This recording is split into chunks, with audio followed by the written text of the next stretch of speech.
Assalamualaikum warahmatullahi wabarakatuh. Selamat datang di podcast kita. Salam sejahtera bagi kita semua. Om Swastiastu, Namo Buddhaya, salam kebajikan. Saya, Renalia Sadaswanto, akan menemani kalian pada topik ini. Hari ini kita akan membahas tentang destinasi wisata di Bali. Seperti yang kita ketahui, pesona yang ditawarkan oleh Bali seolah mulai dari pantainya yang menyenangkan, rintangan alam yang mengagumkan, hingga suguhan kulinernya yang mendadak. Baik, di sini kita akan mendatangkan 4 narasumber kita. Saya Satria Pemendani. Saya Safina Farajala. Saya Ala Subita. Saya Rasul Paramayu. Dan 2 interviewer kita. Halo semuanya, saya Finza Pratista yang akan mewawancarai masyarakat desa perliburan. Tentunya saya tidak sendiri, saya akan ditemani oleh teman saya. Halo, saya Farah Rizky. Saya yang akan membantu Finza untuk interview mengenai desa dan perliburan. Nah, jadi 3 topik kita pada podcast kali ini adalah identifikasi desa penghiburan, Tanjung Benoa, dan Lakau. Pada topik pertama kita akan membahas tentang identifikasi desa penghiburan. Seperti yang kita ketahui, desa penghiburan namanya tentu sudah tak asing lagi. Sebab desa penghiburan adalah desa adat yang menjadi primadona pariwisata di Bali. Bukan tanpa alasan, desa penghiburan masuk ke dalam destinasi populer dan wajib dikunjungi karena beberapa keunikan yang dimiliki. Apa saja itu keunikan-keunikan yang dimiliki oleh desa penghiburan? Silahkan untuk interviewer pertama kita dan narasumber kita. Acara adat yang ada di desa penghiburan ini sama saja dengan lainnya, seperti ngaben, galungan kuningan, dan purnama kabar yang diadakan di beberapa negara. Apa pengaruh modernisasi terhadap sikap masyarakat yang tradisional?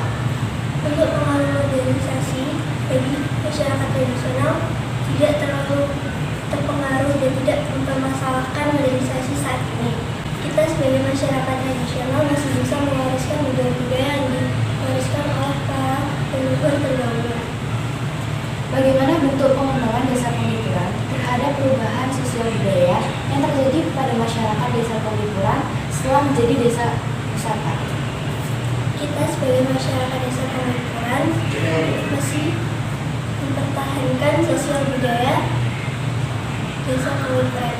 Pengembangan desa wisata di penghiburan melalui 3 tahapan, yaitu penyadaran, tahap pengkapasitasan, dan pemberian barang.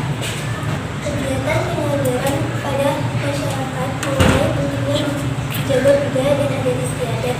Dengan adanya pariwisata harus terus-menerus dilakukan oleh para tokoh-tokoh masyarakat.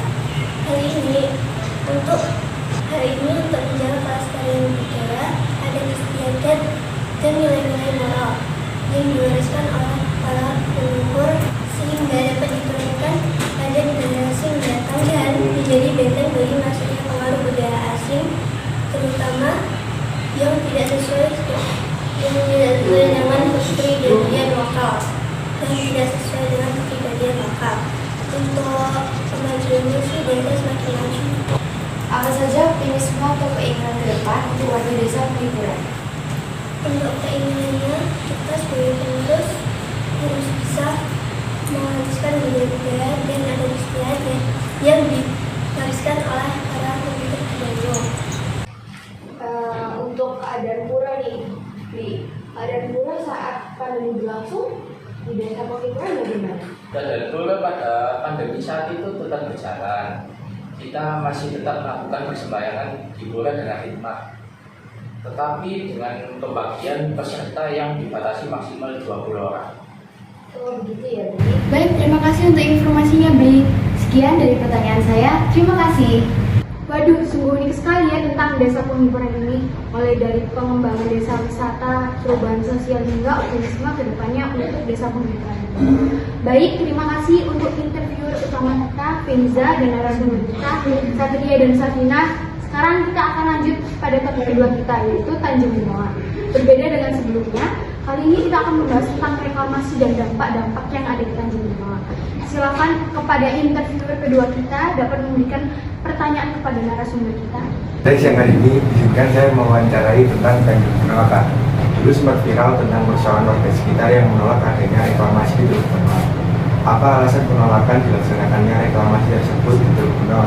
Karena izin lokasi reklamasi yang dipegang oleh PT PBBI dianggap sudah stable sejak 26 Agustus lalu.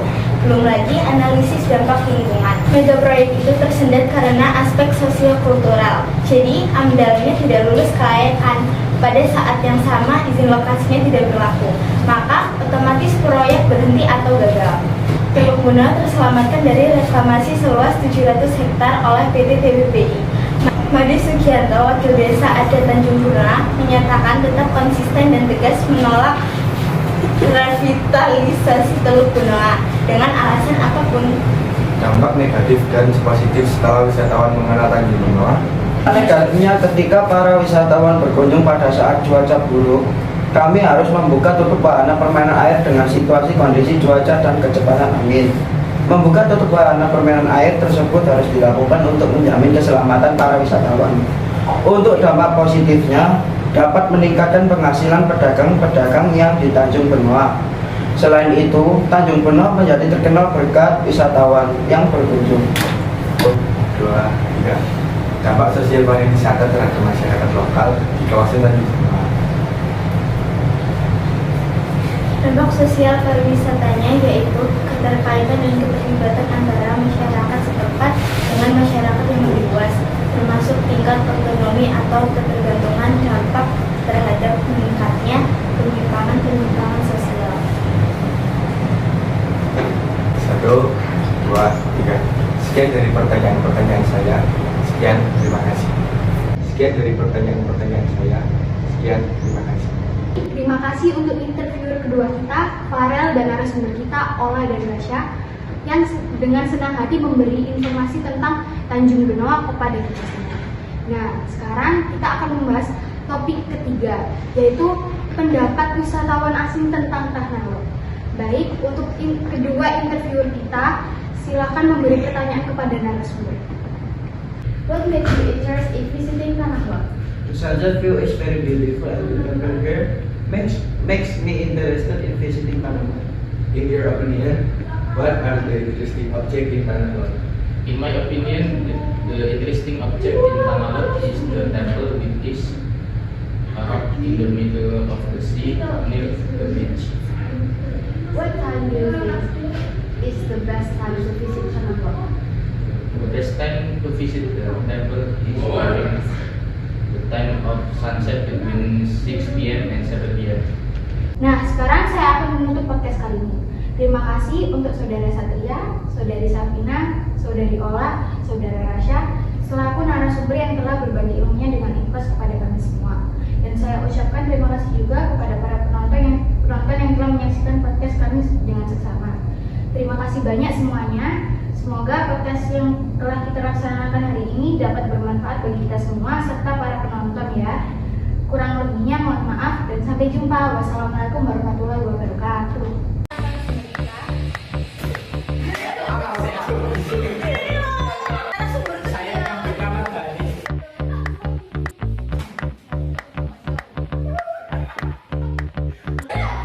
Hey.